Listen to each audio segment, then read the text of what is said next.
Assalamualaikum warahmatullahi wabarakatuh. Apa kabar teman-teman semua? Jumpa lagi di teknik tutorial Mas Vincent. Untuk tutorial kali ini mengenai kulkas satu pintu. Dengan permasalahan itu kulkas ini bocor teman-teman ya. Jadi gimana cara memperbaikinya mengenai kulkas bocor ini? Teman-teman bisa simak terus video ini teman-teman. Nanti saya ulas semuanya. Oke, di sini coba saya nyalakan dulu untuk lampunya supaya teman-teman melihat di bagian mana yang bocor nanti ya, untuk di bagian kulkas ini. Nah, untuk kulkas pintu satu itu rata-rata jika bocor itu pasti ada rembesan oli teman-teman ya. Nah, di sini coba saya raba. Nah, di sini ya, ini bekas-bekas pisau semuanya ini teman-teman ya. Nah, ini sudah terlihat bahwasannya ada lubang kecil teman-teman ya, sehingga kulkas satu pintu ini tidak bisa dingin. Nah, kita akan coba nyalakan kita nyalakan untuk kulkas satu pintu ini supaya nanti kebocorannya lebih terlihat lagi teman-teman ya.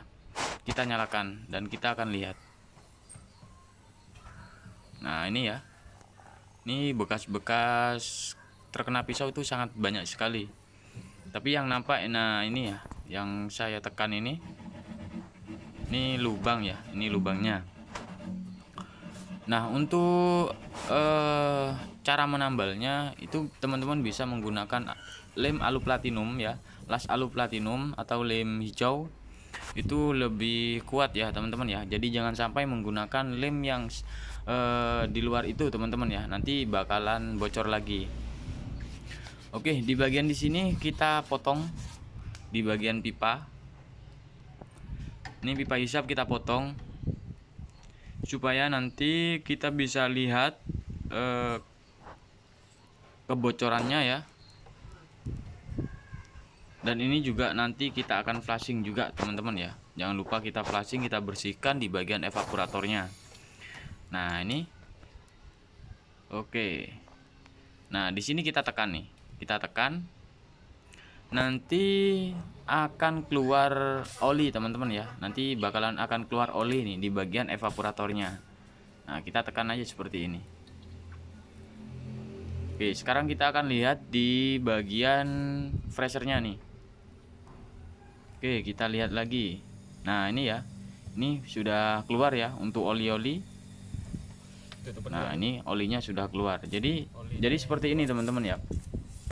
Jadi jika kulkas kalian mengenai ketusuk pisau, teman-teman langsung aja matikan kulkasnya, kemudian di bagian evaporatornya itu bersihkan sampai kering, sampai benar-benar kering, biar air itu tidak masuk ke dalam evaporator, apalagi sampai masuk ke dalam mesin kompresor. Ini sangat fatal sekali nantinya teman-teman ya.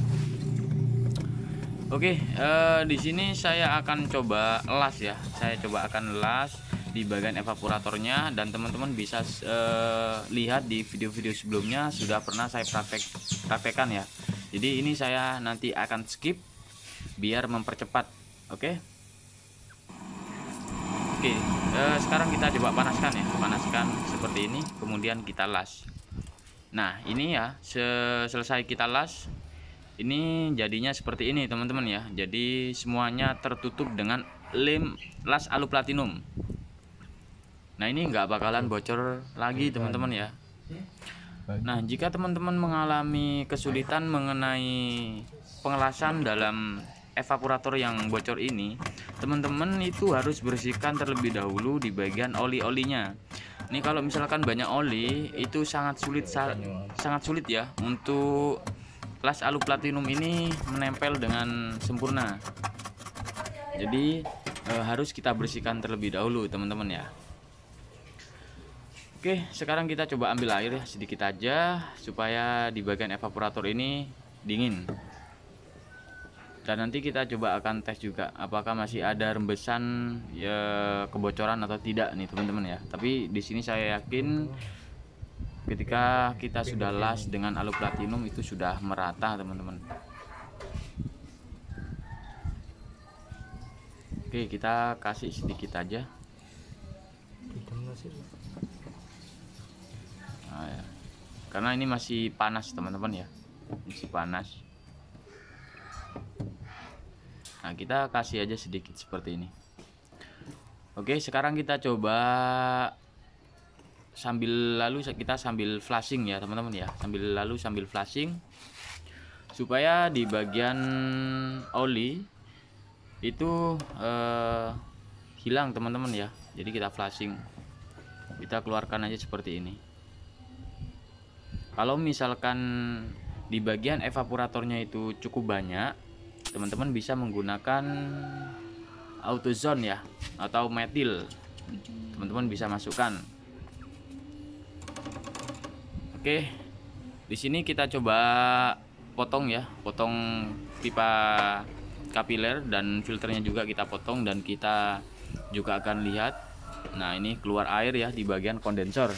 Nah, semuanya kita lakukan itu di perpipaannya. Di pipa kulkas ini kita flashing semua, baik itu dari kondensor maupun jalur evaporatornya kita flashing ya. Nah, ini sangat banyak sekali teman-teman ya yang terjebak di bagian kondensor. Nah, di sini ada cara lagi supaya di bagian kondensor ini cepat kita flashing. Oke, di sini kita potong lagi ya di sebelah bagian kanan ini yang menuju ke kondensor ya, ke bodi kita potong ya. Kita potong, kemudian kita masukkan cairan metil, kemudian kita dorong kembali teman-teman ya. Nah, ini sangat banyak sekali. Contohnya seperti ini ya teman-teman ya. Nah, setelah kita masukkan cairan, kemudian kita dorong. Nah, ini ya, supaya oli ataupun kotoran dari mesin kompresor itu bisa keluar, supaya nantinya tidak terhambat di bagian filternya nih teman-teman ya. Nah, ketika proses pembersihan di bagian kondensor atau flashing, baru kita ganti dengan filter yang baru teman-teman ya. Filter yang baru kita pasang. Nah, di sini saya rasa sudah bersih. Nih, tidak ada cairan lagi ya yang keluar. Baru kita akan ganti filter yang baru. Nih. Nah, untuk filter yang baru di sini saya menggunakan 1x2 ya. Nah, ini pipa isi. Jadi yang ada filternya, yang ada isinya teman-teman ya, jangan yang pakai yang kosong. Nah, ini yang lama. Oke, sekarang kita pasang. Nah, seperti ini. Nah, di sini untuk pipa kapiler yang satu lagi saya kasih supaya buat pemakuman. Nah, ini untuk pengisiannya. Dan yang satu lagi kita akan las ya, kita shock seperti ini. Nah, kita shock seperti ini, baru kita las. Oke, di sini sudah selesai untuk pengelasan. Usahakan jangan sampai ada yang bocor teman-teman ya. Nah, di sini saya pemakuman itu menggunakan kompresor bawaan ya. Oke, kita beri selang manifold,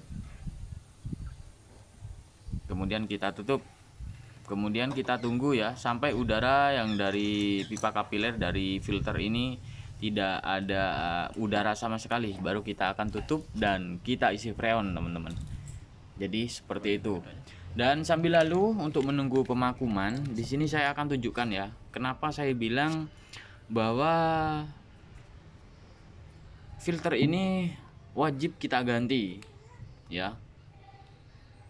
Dan kita akan lihat nih untuk filter yang lama kita potong dan kita lihat dalemannya seperti apa teman-teman.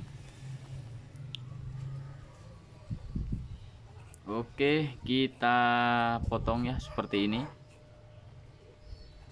Nah, ini sudah mulai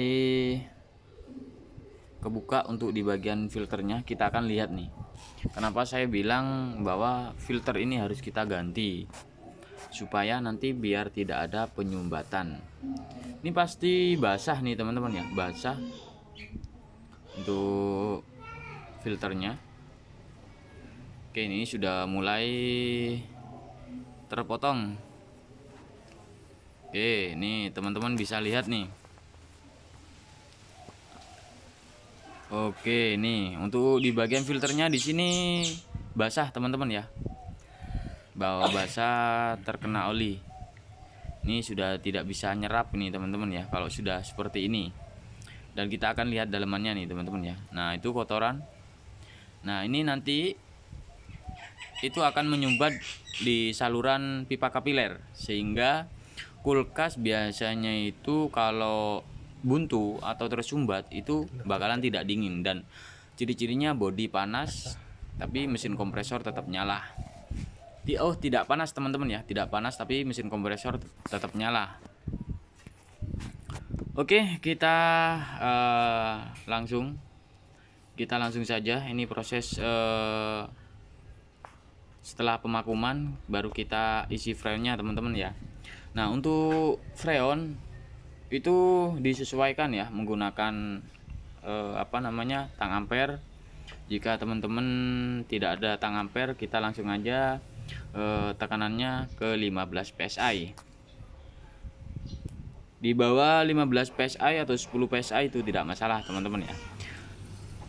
Oke, sekarang kita akan lihat di bagian freshernya ini. Setelah kita isi freon dan kita sambil mendengar suara dari sirkulasi freonnya nih teman-teman ya, lancar atau tidak. Nah, ini sudah dingin ya, sudah ada pengembunan. Jadi untuk bunga esnya di sini sudah keluar nih teman-teman ya. Nah, ini jadi caranya seperti itu ya teman-teman ya untuk di video kali ini. Jika teman-teman ada pertanyaan mengenai kulkas, AC, dan mesin cuci, teman-teman bisa tulis di kolom komentar. Nanti saya bantu jawab. Insya Allah saya jawab teman-teman ya. Jika ada keluhan mengenai kulkas 1 pintu, 2 pintu, dan yang lainnya. Oke, jangan lupa like, komen, dan subscribe. Assalamualaikum warahmatullahi wabarakatuh.